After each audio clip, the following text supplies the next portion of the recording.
Bonsoir et bienvenue pour le journal de la rédaction de TV Fil 78, nouvelle édition donc. Et dans l'actualité de ce mercredi 11 février 2015, trouver un professeur remplaçant dans une école se révèle toujours un exercice périlleux. Il l'est encore plus à Trappes. Visiblement, l'association des parents d'élèves indépendants dans la commune vient de se mobiliser aujourd'hui. Nous en parlerons tout à l'heure avec son président sur le plateau. Le mouvement de Nicolas Dupont-Aignan sera bien présent dans les Yvelines pour les élections départementales de mars. Dans 8 des 21 cantons, les électeurs pourront choisir des candidats debout la France. Et le 8 mars au plus tard, il faudra équiper son logement d'un détecteur de fumée, une obligation qui pose bien des problèmes à certains particuliers. Ainsi, la préfecture lance une campagne pour bien les conseiller avec l'aide, vous l'avez vu, des pompiers des Yvelines. 6 milliards d'euros, c'est le montant du budget initial pour organiser les Jeux Olympiques de 2024 dans la capitale. Un coût relativement faible qui pourrait bien séduire la maire de Paris, Anne Hidalgo. Le Parisien s'en faisait l'écho ce matin. Nos confrères viennent de dévoiler le rapport du Comité français du sport international qui sera présenté, remis dans quelques heures aux élus justement. On y apprend que le vélodrome de Saint-Quentin en Yvelines pourrait faire partie des sites retenus. Le site a été inauguré l'année dernière d'ailleurs et il devait servir aux JO de 2012. Mais Londres l'avait emporté, souvenez-vous. Cela marquerait une belle revanche. Le vélodrome qui va d'ailleurs servir d'écrin aux mondiaux du cyclisme sur piste dans quelques jours. Enfin, selon un sondage publié par Direct Matin, 73% des Français et 76% des Franciliens sont favorables à l'organisation de nouveaux Jeux Olympiques dans notre pays. Les élections départementales, on en parle une fois de plus ce soir avec cette annonce du Parti communiste dans le canton de Trappes et l'Encourt-la-Verrière. Il n'y aura pas de soutien à la candidature du maire de la Verrière, Alain Jage, pourtant membre du PCF et qui a choisi de se rapprocher de la sortante d'Hiver Gauche sur le secteur, Jeannine Marie, élue elle aussi à Trappes. Mieux ou pire, c'est selon. Il y aura même une liste d'alliances avec les écologistes pour le Parti communiste, le Front de Gauche. Nous sommes en ligne avec Luc Miseret, bonsoir. Bonsoir. Vous êtes membre du Parti communiste élu à Trappes et surtout candidat pour ces départementales. Tout d'abord, pourquoi il n'y a pas d'union derrière la candidature du maire de la Verrière, pourtant communiste ? Parce que c'est une initiative individuelle du maire de la Verrière. Au Parti communiste, il y a la démocratie, il y a eu un vote. La majorité des communistes se sont prononcés pour avoir une liste de rassemblement à gauche, mais proposant une alternative aux logiques gouvernementales actuelles, à la fois parce qu'on ne les partage pas, et ensuite parce que pour mobiliser les gens qui sont déçus et désespérés de la situation actuelle, eh bien, il faut offrir et ouvrir une alternative à gauche, et c'est ce qu'on fait avec le rassemblement qui est scellé entre les Verts, le mouvement citoyen, le Parti communiste, le Front de gauche, le Parti de gauche et bien d'autres. Donc vous serez candidat, on va y venir, mais le maire de la Verrière, ça veut dire que vous souhaitez qu'il soit exclu, en tout cas mis en retrait du Parti communiste actuellement ? Quelles sont les relations avec lui ? Le maire de la Verrière, il prend une initiative individuelle, donc moi je n'ai pas à me prononcer là-dessus. Moi je ne souhaite pas spécialement qu'il soit exclu, simplement je souhaite qu'il ne se revendique pas du Parti communiste, parce qu'aujourd'hui, le seul accord qui existe, passé par le Parti communiste au niveau local et dans nombre d'autres cantons, puisque le canton à côté de Maurepas, Magny-les-Hameaux, Chevreuse, le canton de Saint-Cyr, le canton oui, il y a effectivement de nombreux cantons qui ont décidé de faire l'alliance entre les forces du Front de gauche et Europe Écologie. Oui. Il y a des tas d'endroits où il y a des liens avec les Verts. Mais sur le secteur de Trappes, sur votre secteur, vous n'avez pas peur malgré tout que les électeurs s'y perdent un petit peu ? Les électeurs de la Verrière, par exemple, s'ils veulent voter pour leur maire, pour une liste communiste qui ressemble à une liste d'union de la gauche, Jeannine Marie étant élue d'Hiver Gauche, mais ça se fait avec l'alliance du Parti socialiste. Vous n'avez pas peur que les électeurs se perdent et que ça favorise finalement aussi la candidature de la droite qui sera portée notamment par le maire d'Elancourt, Jean-Michel Fourgousse, pour l'UMP ? Mais ça, ce n'est pas de notre responsabilité, c'est de la responsabilité d'Alain Jage. Donc il a fait ce choix, il est respectable, mais c'est de sa responsabilité à lui. Et c'est de la responsabilité de Jeannine Marie, qui, soit dit en passant, vote plus souvent avec la droite au Conseil général qu'avec le groupe de gauche dont elle a été exclue. par notamment les conseillers généraux socialistes. Donc c'est une très grande confusion effectivement que cette composition hétéroclite dans laquelle nous on ne se reconnaît pas. Et donc pour mettre de la clarté dans le débat politique, eh bien, effectivement on propose une véritable alternative de gauche. Alors quels sont les points justement qui vous rassemblent avec votre binôme, puisque maintenant ce sont des binômes qui se présentent pour Europe Écologie Les Verts, ce sera Esther Laffitte. Quels sont les points de rassemblement autour du programme que vous allez défendre ? Eh bien, notamment que justement ce conseil général qui est dans un département qui est riche mais où il y a beaucoup d'inégalités territoriales et d'inégalités sociales, de travailler et d'œuvrer à ce qu'elles soient plus reconnues, qu'il fasse plus pour le social, plus pour l'environnement, plus pour la petite enfance, la jeunesse, les personnes âgées, le handicap. Et ça, c'est possible. Les ressources existent.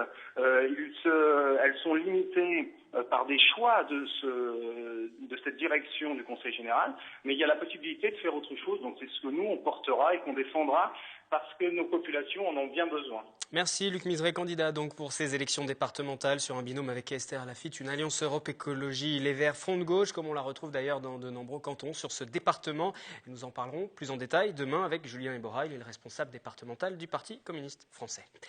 Le parti de Nicolas Dupont-Aignan sera présent à l'occasion des départementales lui aussi. Dans les Yvelines, les candidats seront présents dans 8 des 21 cantons sur notre secteur, plus particulièrement sur Saint-Cyr-l'École et sur Plaisir-le-Point. Catherine Zulato et Elodie Moine. Debout la France, anciennement Debout la République, présente des candidats dans 8 cantons. Fabien Mettet est pâtissier, aujourd'hui étudiant en histoire et plaisirois depuis toujours. Également conseiller municipal, élu sur la liste de la maire, Joséphine Colmas-Berger. Il se présente pour défendre 3 thèmes. L'éthique politique, une bonne gestion financière du département et le bon sens afin de servir au mieux le bien-être des élus noirs. Ce qui m'a donné envie de rejoindre Debout la République, enfin maintenant Debout la France, c'est parce que j'avais le sentiment que le pays était mal géré depuis une quarantaine d'années et que les partis de gouvernement n'avaient pas réussi à apporter des solutions adaptées à la situation.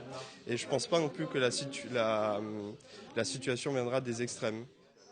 Il fera campagne avec Pascal Michard, gérante de société à Plaisir. Autre binôme, cette fois sur le canton de Saint-Cyr-l'École, Sylvia Cantaloupi, qui est de toutes les campagnes politiques, et Christophe Pitel, élu conseiller municipal majoritaire à Villepreux. Ni système, ni extrême, leur slogan de campagne. On dit nettoyer la politique. On essaie d'avoir des élus propres, nouveaux, et qui ne traînent pas des casseroles derrière eux, parce que après on est prisonnier soi-même de ses habitudes, et qu'au Conseil général, il y a des... c'est le train-train, quoi. Ils sont entre eux, ils font toujours les mêmes choses, les mêmes subventions, les mêmes comportements. Avoir des subventions qui soient vraiment utilisées pour les associations et les intérêts du canton de Saint-Cyr, déjà, pour un premier point.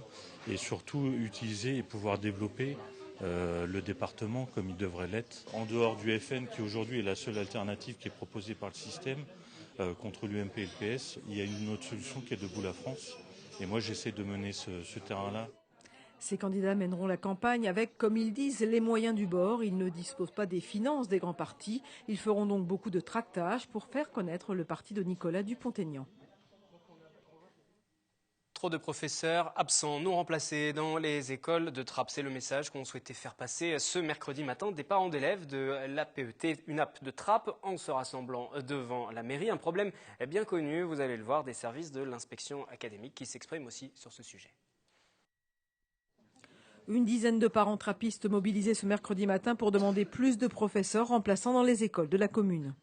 On n'a pas de remplaçants quand les professeurs sont absents, on manque de remplaçants de manière assez répétitive. Donc il y a un ras-le-bol parmi les parents. Dans l'école de mes enfants, oui, il y a ce problème-là qui est récurrent. On a une classe notamment qui n'a pas eu d'enseignants pendant 4-5 semaines.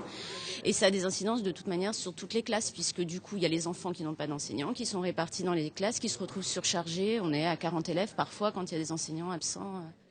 Une pétition a été signée pour revoir notamment le mode d'attribution des professeurs remplaçants. Les parents d'élèves ont été reçus en mairie pour une première réunion. Ces parents qui sont venus chercher le soutien de la municipalité. Nous, on a fait des démarches auprès de l'inspection académique. C'est Janine Marie qui a fait ça dans le cadre de son mandat. Et eux, ils ont exprimé un besoin. Oui, il y a trop d'absence. il y a vraiment trop d'absence sur la ville de Trappes. On ne peut pas être en secteur d'éducation prioritaire. On ne peut pas dire qu'il faut que les services publics se réinvestissent dans des secteurs urbains fragiles, etc. Puis en même temps, avoir une vingtaine d'instituteurs absents depuis longtemps. Une nouvelle réunion est prévue le 20 mars avec les services académiques, une situation bien connue. Le nouveau directeur yvelinois réagissait d'ailleurs ce mardi soir sur notre plateau. Actuellement, on a effectivement une difficulté objective. Nous avons remobilisé des enseignants pour le premier degré de manière à assurer les remplacements qui sont dus, quitte à prendre, il faut bien le dire, avec regret, sur notre capacité de remplacement des professeurs qui partent en formation. Les services académiques sont en train d'identifier les circonscriptions qui présentent le plus de difficultés en la matière afin d'opérer, dans le cadre de la préparation de la rentrée prochaine, un rééquilibrage sur le manque de professeurs remplaçants. Et nous continuons à aborder ce sujet en plateau à présent avec Nicolas Hardy. Bonsoir. Bonsoir. Vous êtes le président dans les Yvelines de l'Union nationale des associations autonomes des parents d'élèves. On vient d'entendre le directeur académique dans ce reportage. Il était hier à votre place. Il semble conscient de ce problème. Essayez d'y apporter une réponse. C'est ce qu'il tente de faire en tout cas. Est-ce que ça vous satisfait aujourd'hui ? Alors, d'abord, je salue le geste qui a été fait, puisqu'effectivement, depuis plus d'une semaine, nous avons reçu 5 remplaçants supplémentaires pour la circonscription de Trappes, dont 2 resteront jusqu'aux vacances d'été. Alors, effectivement, 5, au mois de janvier, on était sur une quinzaine d'absences non remplacées par jour. Bon, effectivement, le compte n'y est pas. Là, les beaux jours vont revenir, donc ça devrait s'atténuer. Et effectivement, on devrait, je pense, jusqu'au mois de juin, être dans un temps un peu plus serein. Donc déjà, ça va dans le bon sens, ces remplaçants qui sont trouvés par l'académie. Mais juste pour revenir sur la situation actuelle, qu'est-ce qui explique les absences des enseignants, spécifiquement sur Trappes ? Pourquoi c'est plus difficile aujourd'hui de trouver des enseignants ? Alors sur Trappes, c'est quand même, ça date pas d'aujourd'hui. Ça fait je crois que je suis déjà plusieurs fois venu sur le plateau pour en parler. Alors les villes dites ZEP comme Trappes, on va dire les Mureaux, Mantes-la-Jolie, sont des communes où la population enseignante est principalement jeune et féminine. Ça, on va pas. C'est comme ça. C'est le système. Enfin, le système de l'éducation nationale. Et des points surtout. Ceci dit, pour l'aspect féminin de la profession, c'est une généralité. C'est pas propre sur Trappes. Mais les enseignants plus jeunes, en revanche, tout à fait. C'est effectivement lié au nombre de points et d'ancienneté. Phénomène exceptionnel sur Trappes cette année, nous avons 25 enseignantes qui sont en congé de maternité. Donc nous leur souhaitons tout le bonheur. Un petit Sam qui est né la semaine dernière. Donc voilà. Donc bienvenue dans la vie. Et je salue les parents. Et donc voilà, on a donc ces 25 congés maternité, plus s'ajoutent les arrêts maladie de longue durée et les arrêts ponctuels. Alors effectivement, comme monsieur le directeur académique a dit, il y a effectivement les stages et la formation continue. Alors effectivement, les 5 enseignants qu'on a eus sont effectivement au détriment des remplacements de stages et des formations continues. Ça veut dire que pour ces secteurs-là spécifiques qui sont en ZEP, il faudrait des plans spéciaux débloqués, prévoir plus d'enseignants remplaçants pour justement... Alors nous, ça fait 4 ans qu'on demande qu'un calcul soit... qu'il y ait une refondation, parce que c'est le mot dans l'éducation nationale, qu'il y ait une refondation du calcul des attributions de moyens de remplacement. Alors effectivement, les personnes changent, les questions restent les mêmes. Nous avions également interpellé Monsieur Payon à l'époque sur cette question-là. Voilà, pour l'instant on attend. Alors il semblerait que là effectivement les services les services départementaux de l'éducation nationale commencent à prendre en compte cette possibilité. Et Monsieur Macron, donc directeur académique adjoint que nous avons rencontré ce matin, semble-t-il a pris conscience effectivement de cette nécessité. Les services académiques, le directeur académique, qui sont en train d'identifier les circonscriptions qui ont le plus de difficultés en matière de remplacement pour préparer la rentrée prochaine et essayer de répondre aux difficultés qui sont rencontrées. Mais d'ores et déjà, dans votre commune, êtes-vous confronté avec vos enfants à la difficulté de trouver un remplaçant pour les professeurs ? C'est notre question du jour, vos réponses. Non, pour l'instant, non. J'ai pas eu ce problème. Il y en a, oui, il y en a. Moi, je travaille actuellement dans une école, c'est très bien. Mais nous, on n'a pas trop ce problème-là, mais il y en a, ouais. Non, moi, je n'en ai pas entendu parler, donc... L'école que j'ai, franchement, elle est super bien. à Elancourt Village. L'école elle fonctionne super bien, elle tourne super bien. Mais j'ai pas eu ce genre de problème-là pour les profs. Je suis toute récente dans l'école et malheureusement, ou heureusement, je n'ai pas encore eu ce souci-là. C'est sûr que ça arrive, oui. Plus qu'on ne le croit et malheureusement, il faut que ça change. C'est un problème qui touche à peu près toutes les communes, mais on l'a vu, c'est spécifique aussi sur Trappes. Est-ce que vous avez le soutien justement des enseignants dans votre démarche ce matin, mobilisation? Il y avait une quinzaine, une dizaine de personnes qui étaient présentes. Vous êtes soutenu par la communauté éducative? La communauté éducative, effectivement, on subit également les conséquences. Quand vous avez, je prends l'exemple de l'école Torres qui a dû, entre guillemets, parquer 80 élèves dans les autres classes parce qu'effectivement, il n'y avait pas d'enseignants. D'abord, ça déstructure directement tout le travail de l'école. Les classes qui reçoivent ne sont pas dans les bonnes conditions pour travailler. Les enfants ne sont pas mis non plus dans des conditions adéquates pour un élève. C'est-à-dire que vous êtes obligé de faire asseoir au sol les enfants. C'est pas normal et c'est pas non plus c'est pas acceptable. Et puis même l'enseignante elle-même ne peut pas le vivre sereinement. Il y a un sujet qui est revenu encore aujourd'hui dans l'actualité parce que vous évoquez ces difficultés à Trappes. Il y a aussi la réforme des rythmes scolaires qui concerne tous les enfants. Mais est-ce que c'est un problème supplémentaire pour vous? Le sujet qui revient en ce moment, c'est la fatigue des enfants. Est-ce que vous la percevez? Je profite de votre présence car vous vous occupez de ce dossier aussi. Alors, la fatigue scolaire, on l'a beaucoup ressenti l'année dernière. Bon, moi, effectivement, à l'origine... Parce que sur Trappes, ça a été mis en place il y a déjà un an. Si je reviens en 2008, quand on a eu les réformes de M. Darcos, la suppression du samedi, où effectivement j'étais favorable à ce qu'on déplace les horaires et non pas à ce qu'on les supprime. L'année dernière, nous avons eu l'expérience d'avoir une semaine continue avec le samedi, avec le mercredi, où effectivement là, les enfants étaient...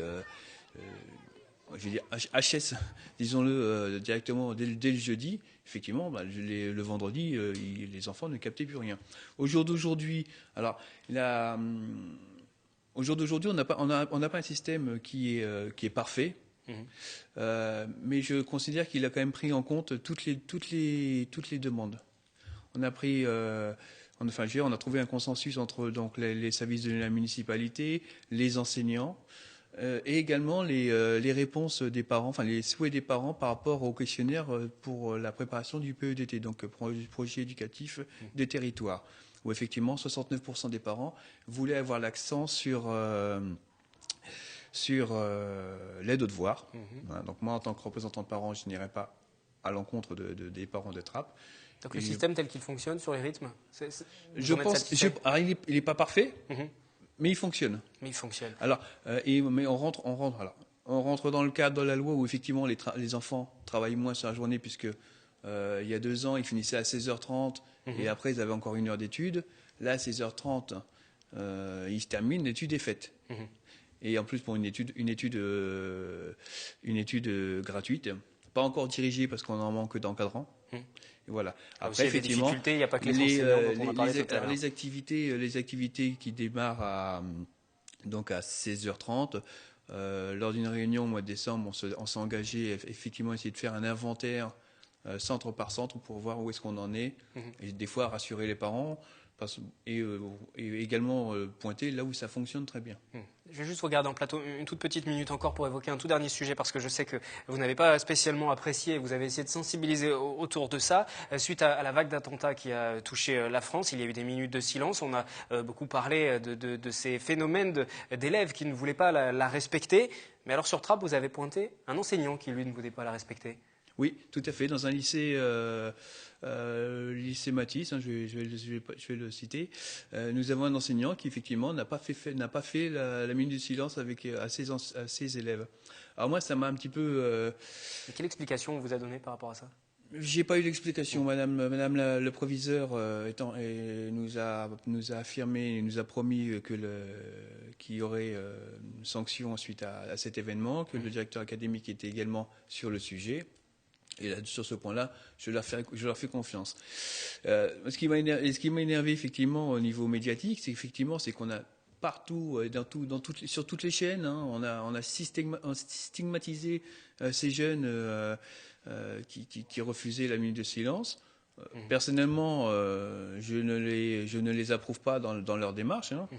Après, chacun, on va dire, a ses raisons.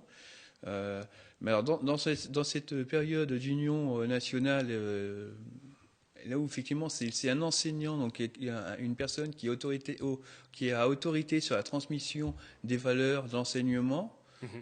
Voilà, on est là, il y a un message qui est pas clair. Merci Nicolas Hardy. Donc mobilisation pour l'Union nationale des associations autonomes des parents d'élèves, vous l'avez entendu tout à l'heure, autour de ces problèmes de remplacement des enseignants et sur les autres problématiques, on vous a aussi entendu. Merci à vous. Merci. Le journal se poursuit avec le préfet des Yvelines qui était hier mardi à la caserne des pompiers de Versailles. Il a lancé à cette occasion la campagne sur les détecteurs de fumée. Ces derniers sont obligatoires dans tous les foyers français à partir du 8 mars. Tous les détails avec Mickaël Elmidoro et Elodie Moine.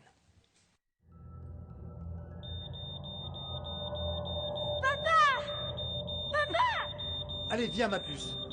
Attends mon doudou. Non, on n'a pas le temps. Une loi pour sauver des vies. À partir du 8 mars, tous les foyers français devront être équipés d'un détecteur de fumée. Pierre Morange, député de la 6e circonscription des Yvelines, est à l'origine de ce texte. L'homme politique s'est lancé dans ce combat suite au décès d'une jeune fille de 16 ans dans un incendie à Chavenay en 2002. Madame Boussicot en fait habitait à Saint-Nom-la-Bretèche, mais sa fille avait passé une soirée avec des amis, en effet à Chavenay, et elle m'a raconté cette histoire terrible, larmes aux yeux, avec une dignité, une émotion qui prenait à la gorge véritablement. Et pour le médecin, le maire d'un village, le père de famille, le parlementaire, ayant quelques lueurs en matière de protection sanitaire et sociale, bien évidemment, je lui ai proposé que nous nous battions ensemble afin que de cette souffrance, nous puissions la mettre au service de tous. Cette histoire n'est pas un cas isolé. En moyenne, 350 personnes perdent la vie chaque année dans un incendie domestique en France. Dans les Yvelines, 1 à 6 décès sont recensés par an suite à l'inhalation de fumée toxique. Dans 70% des cas, les accidents se produisent la nuit. Il y a des grandes idées qui font qu'on estime toujours que ça va se passer chez les autres et qu'on aura le temps de réagir au cas où. Et en fait, malheureusement, notre expérience montre que c'est rarement le cas et que des drames à la fois matériels mais surtout humains sont des conséquences de cette manque de préparation. Un détecteur de fumée coûte en moyenne entre 15 et 25 €. Un seul avertisseur peut permettre d'assurer la sécurité d'un appartement. Si votre habitation comprend plusieurs étages, il est conseillé d'installer un détecteur à chaque palier. On ne peut installer qu'un seul détecteur de fumée puisque c'est le minimum imposé par la loi. Il faut privilégier le couloir qui dessert les chambres en général, puisqu'on pourra réveiller en même temps plusieurs personnes dans le moment de la journée où elles sont plus fragiles, les plus exposées parce qu'elles dorment. Dans la cuisine, ce qu'on conseille par contre, c'est un détecteur de chaleur qui lui sonnera quand la température de la pièce sera supérieure au fonctionnement et à l'attente normale qu'on peut avoir dans ce genre de pièce. Objectif annoncé par les soldats du feu, réduire par 2 le nombre de morts dans les incendies en France dans les prochaines années.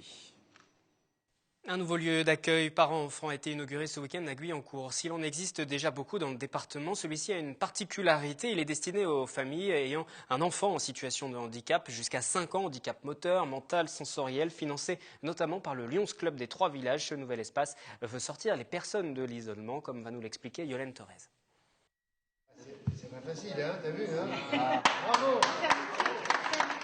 1, 2, 3 Soleil, lieu d'accueil enfants-parents, a été inauguré ce week-end à Guyancourt.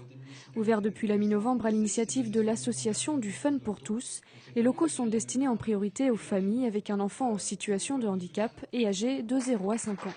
Les familles qui apprennent que leur enfant est handicapé entre 0 et 5 ans doivent faire face à de nombreuses prises en charge médicales et paramédicales et ça crée de l'isolement progressivement. Donc nous, on veut aider ces familles pour sortir de l'isolement et leur permettre justement d'avoir un lieu ressource pour pouvoir se poser, partager des moments ludiques et sympathiques avec son enfant et pouvoir échanger aussi avec d'autres parents. Accueillis par des professionnels de la petite enfance et du secteur médico-social, les parents bénéficient d'un soutien anonyme et gratuit. Les enfants, quant à eux, profitent d'un espace motricité avec quelques toboggans, d'un espace créativité avec peinture et coloriage ou encore d'un espace détente bibliothèque. De temps en temps aussi, des activités cuisine et pâtisserie sont organisées avec les parrains de l'association, 2 grands chefs au grand cœur. Comme aujourd'hui, par exemple, on a préparé un buffet, on a pu faire de la pâte à cookies avec eux. Donc de les voir travailler la pâte, d'avoir C'est des choses qui me plaisent beaucoup en fait. Moi je suis jeune papa et c'est vrai que quand je regarde ma fille, je me dis mais s'il y avait eu quoi que ce soit, heureusement qu'il y a des gens comme ça qui vous viennent en aide parce que ça doit être, vous devez vous retrouver dans une détresse telle que heureusement qu'il y a des institutions comme ça qui disent où on est là, on ne va pas régler tous vos problèmes, en tout cas on va vous venir en aide. Ce nouvel espace peut accueillir jusqu'à 18 personnes en même temps. Il est ouvert 2 matinées par semaine, le lundi et le jeudi, de 9h à 11h30, hors vacances scolaires. C'est la fin du journal, on se retrouve demain sur les mêmes horaires pour un nouveau point sur l'actualité locale. Très bonne soirée sur notre antenne.